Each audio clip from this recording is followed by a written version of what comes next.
enclave, just like terrorists operating in Zamfara and elsewhere in the north.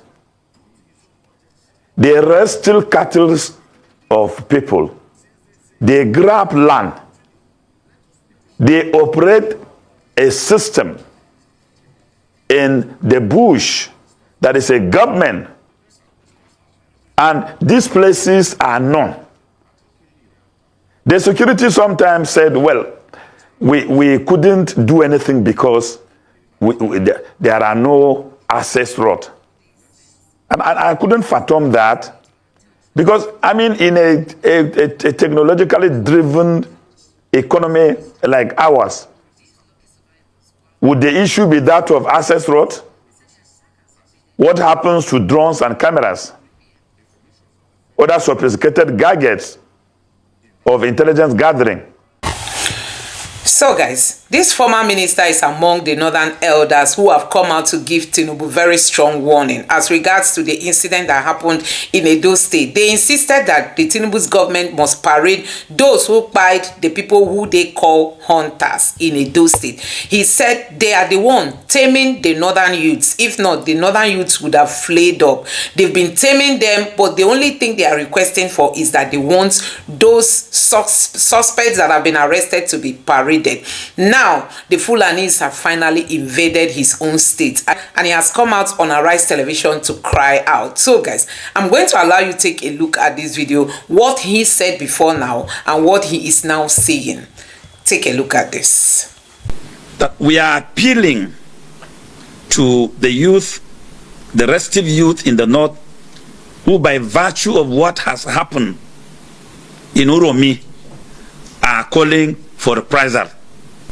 We are going to deliver a letter thereafter to the Edo State Government Lodge to be conveyed to the governor about what we expect of this situation.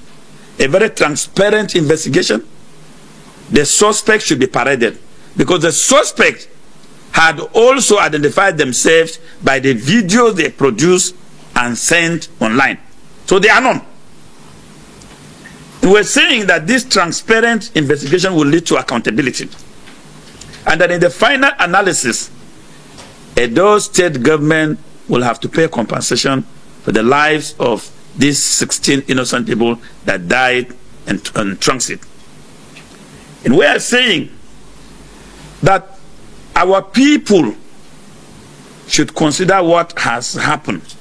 The death toll in last Wednesday's onslaught, where over 5 communities in Plateau State were attacked, has risen to 80. Arise News correspondent Douglas Francis files in this report. It has been 4 days since Bokos communities in Plateau State were attacked by some yet-to-be-identified gunmen, which left many dead and property destroyed.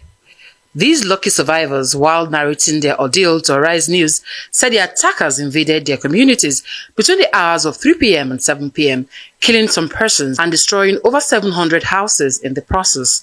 They also said over 1,000 persons were injured and displaced in neighboring communities. So after when the security came to rescue us, honestly we discovered that about 35 corpses that were buried now, and also 18 people were injured.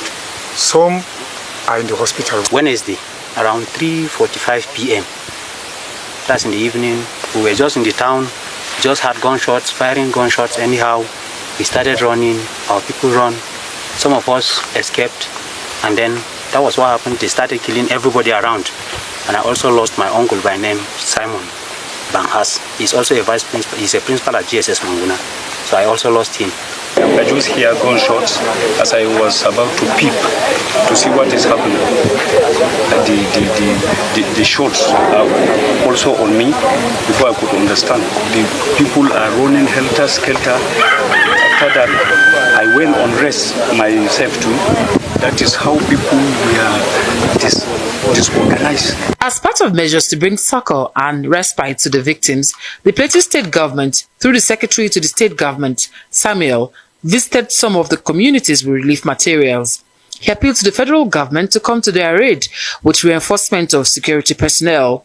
It's very clear that this is land grabbing, and this has happened over the years on the Plateau. So it's not a new thing we're facing on the Plateau. This is not the first time. What we are just saying is this must stop. And what we are encouraging our people, you must sleep with one eye closed. In another development, the National Security Advisor Nuhu Ribadu was in Jos, the Plateau State capital, where he held meetings with security chiefs and addressed the press. You will have to understand, this is like you rightly put it. It has been ongoing for decades. For over 20 years we've been having this. But if issue of security and generally things like this is relative. Generally security is, we have to look at it from the point of what was happening before and what is happening now. I think we have moved a little bit forward. The sight of dead bodies is a sad reminder of the growing trend of insecurity in the part of the state and a potential threat to peace and stability of the region. Haroti community bears the telltale signs of the violent attacks that have left many homeless and displaced. The survivors, who are still in tears, recount their harrowing experiences as a grave site where over 40 persons were given mass burial, even as several other bodies are still missing. Joining us now on this show is Solomon Dalong, former Minister of Youth and Sports Development. Good morning, Comrade Dalong, and thank you for joining us on the morning show. Dr. Ruben Abati, good morning, and good morning to everybody in the house. Good morning. Well, Comrade, just let's start with your general reaction to the killings on Plateau. There was an attack in Boko's local government area, March 28. On April 2, the same assailants riding motorcycles came back and still wreaked a lot of havoc. Where were the security agencies? Why is this so perpetual, resulting in the same results, in the same outcomes, and government saying exactly the same things, and yet no end in sight to these killings?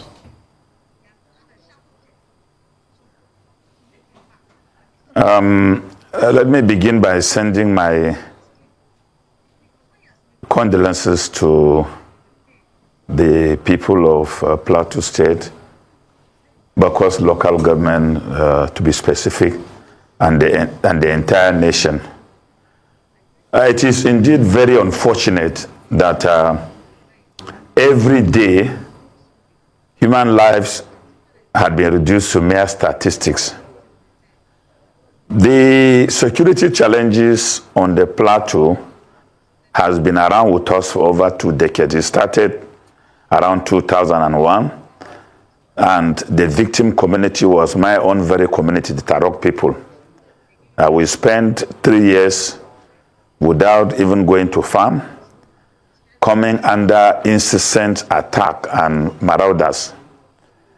Thank God after some time, we were able to stabilize, organize ourselves, and repelled the marauders, and we recorded some stability. But since then, the Plateau community has remained victims, moving from one community to the other, from the southern part of Plateau to the northern part.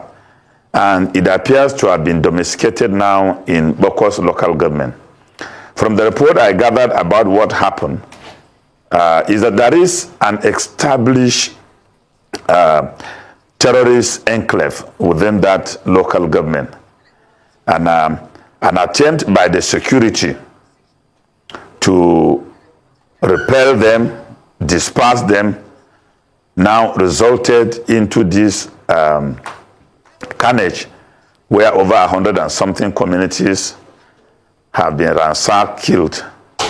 So it's quite unfortunate, but why do we continue to have this recurrence decimal and the same music of, oh, we're on top of the situation, oh, government is aware? I think basically what has fuel the Plateau situation is the absence of justice. In all the Plateau crisis, there had been several commission of inquiries. This commission of inquiries inducted non-persons over the years. None of them had been prosecuted.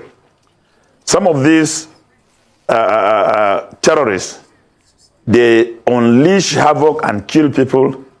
Those that are arrested, taken to court, the following day they are granted bail, or thereafter they are granted bail and they are back into the community again.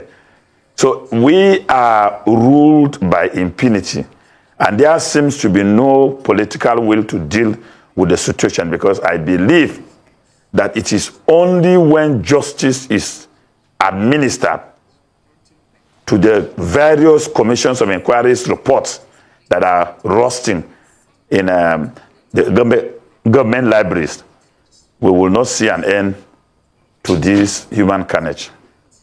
I'm glad you made reference to the issue of political will, because you've referred to these people as terrorists, rightfully so.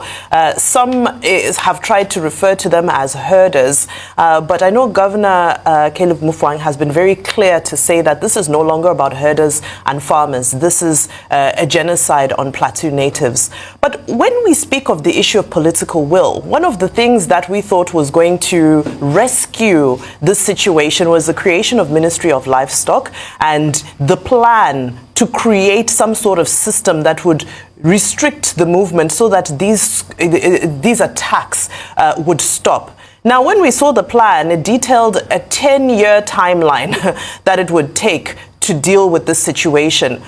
Why is it that the political will, as you called it, does not want to take decisive and urgent action against this 20-year tragedy? To be honest with you, Ayo, I guess, you see, the problem basically is trying to redesignate criminals with either ethnic identities or community relations. There is nothing like harder herdsmen clashes on the Plateau. No. These are terrorists. They have their enclave, just like terrorists operating in Zamfara and elsewhere in the north. They steal cattle of people.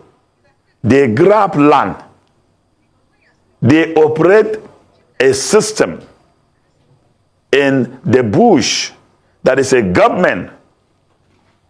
And these places are known. The security sometimes said, well, we couldn't do anything because there are no access roads. And I couldn't fathom that, because, I mean, in a technologically driven economy like ours, would the issue be that of access roads? What happens to drones and cameras? Other sophisticated gadgets of intelligence gathering? So if you sum up this, you will come back to this issue of lack of a political will. Because if the political will to deal with the situation is there, these people will be given their rightful designation. They are terrorists. There was no any farm or herders animals that were either rustled by the community or they trespassed into any farmland that resulted into this series of attacks we are hearing. Where they held sway as an enclave and they operate is ancestral land belonging to the natives of that place. They've sacked them out. Most of them are living in Bokos town and churches and schools. So if we must be very honest in dealing with the Plateau situation, first, we will have to stop pretending that it is harder farmers' clashes. No, at all. It is terrorism. It is genocidal because it has made the international definition of genocide. When a group of people attack another group with the intention of wiping them on the face of the earth, it is genocide.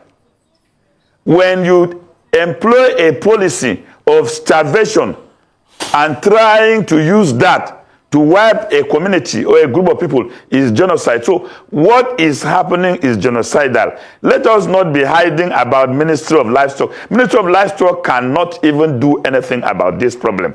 The problem is for the federal government to designate these people with their rightful names, consider them criminals, and stop even attaching ethnic identity to them. Yes, predominantly, they belong to an ethnic nationality. Predominantly. But I don't see them as operating in the overall interest of that particular ethnic nationality. Rather, they are criminals. And so if we do not treat them as criminals, we will miss the point and will continue to hold visits to Plateau State by government officials, and they will be on top of the situation while the criminals are on top of the situation. Okay.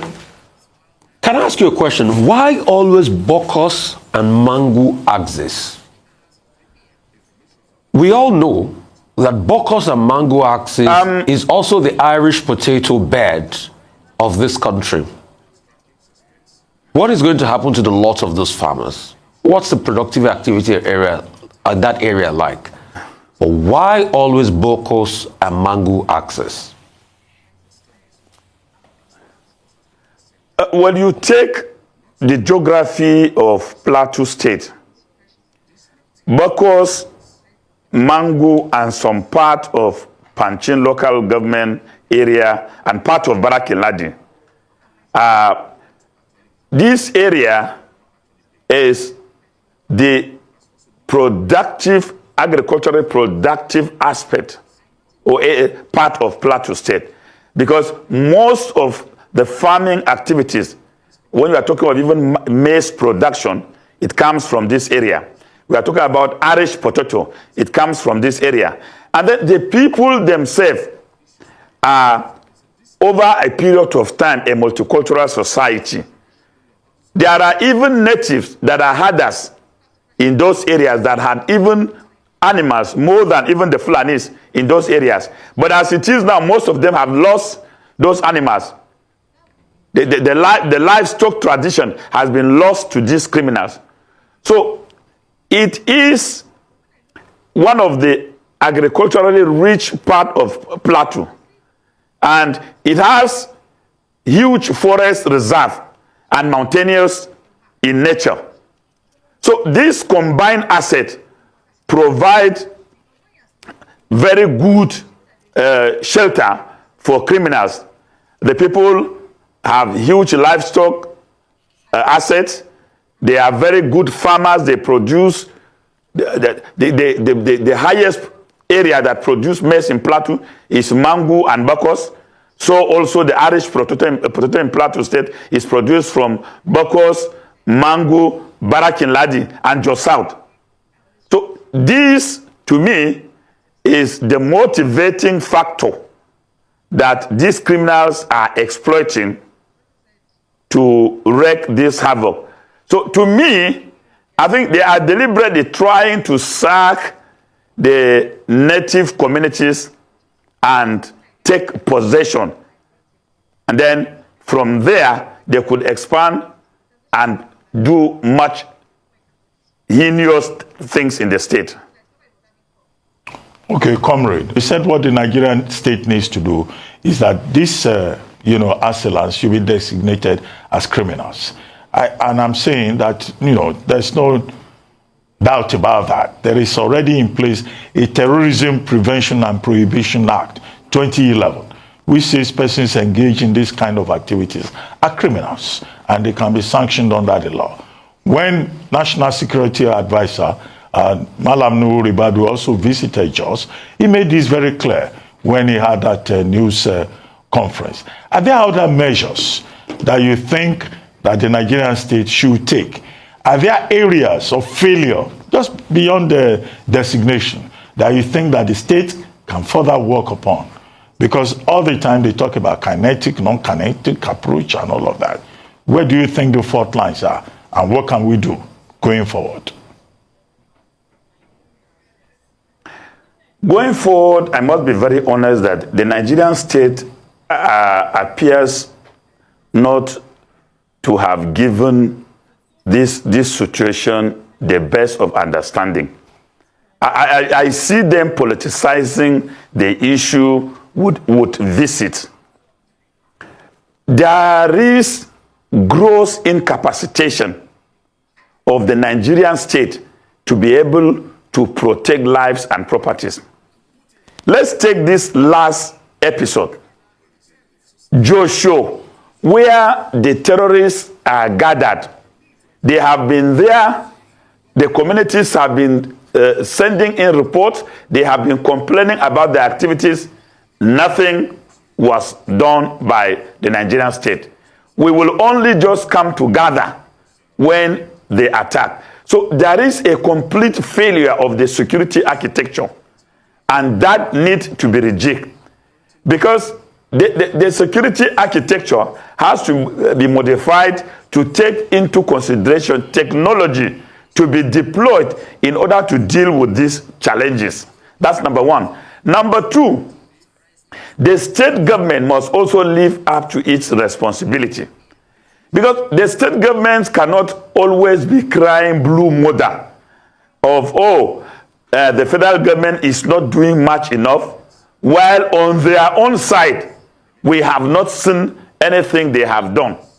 Since these people have been attacked, the state government have not even been able to reach out. As at last night in the evening, when I was talking with one of the victims from the village, had not been able to reach out with intervention to be able to address the issue.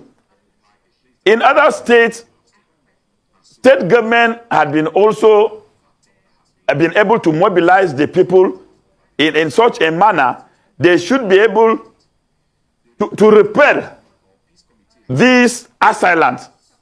Our people have been more in prayers and praise and worship, which is very fantastic, but we will have to wait for God then to answer us. When the Tarok nation was attacked, we need to rally around and mobilize our people and create consciousness how intelligence can be gathered when you see signs of a large number of people approaching. Information should be sent across immediately so that the community are alert. People can be able to move away from areas where they are likely going to attack and possibly engage them, because they are also human beings. They have blood running their veins. It is not like they don't die. They don't fear death. But all this is missing. So the subnational and the national government appears not to have a common synergy as to how to deal with the issue of insecurity in Nigeria. And I think much needs to be deployed. We have very huge concentration of retired military officers in Plateau State. The state governor needs to engage their experiences. It is very, very critical. I don't see that happening. We have so many experienced public servants that have served both at the subnational and national government. There is no engagement of these people in order to tap from their experiences as to how to deal with the situation. So if we will not be engaging the people, we will not be using the resources that we have on ground and technology, these criminals will keep wreaking havoc, and we will keep giving explanation as it has been. So guys, I don't know what you make of what is happening in Nigeria. Okay, this former minister is among those who came out to say the Tinubu's government must parade those who buy those hunters in Edo State. And now he's crying out. He's crying out that his people are being invaded, his people are being pied, his people are, he's now realizing that the Fulani is a threat to Nigerians. The Northerners don't come out to commend when the Fulanis are buying people. The Fulanis have overpowered the Hausas and other tribes in the north. They can't speak, they are afraid of their lives, they don't want to talk so that they will not be quiet. And then the Fulanis have overpowered the southern leaders. Look at the governors. No, the governor of Lagos State cannot even speak for his people. The Ondo State governor is only Akeredolu. Akeredolu is that one leader who stood out when it comes to fighting insecurity in Nigeria at large. He was the one spearheading the Amotekun group, helping in funding them, you know, a kind of advertising them, showcasing them, and showing the world the gains they were making in terms of, you know, arresting the Fulanis with their guns and all the charms and all the things we used to see on the telly. Now, Akeredolu is late. Nobody can speak for the Yorubas. They've allowed, you know, the Fulanis to overtake their forest. Now, this man is saying that they have like 30-something camps in one state. Can you imagine that? 30-something. This is a very youth leader, which you know was kidnapped. God be praised that he was released to reunion with his family. He has come out to say it's not even everything he's going to share for national security's sake. He's not going to say everything on camera. What he saw. So the Fulanis have left Mali, Guinea, left northern Nigeria, come down in the south, invaded forest. Tinubu promised that he is going to set up forest guards. Tinubu is so inactive. He's only about going to France or flying on new private jet, buying yachts, buying SUVs. None of them is thinking of what makes Nigerians happy. No. It's all about themselves. Anyway, guys, I don't know what you make of this video. Let me know your thoughts in the comment section below. Thank you.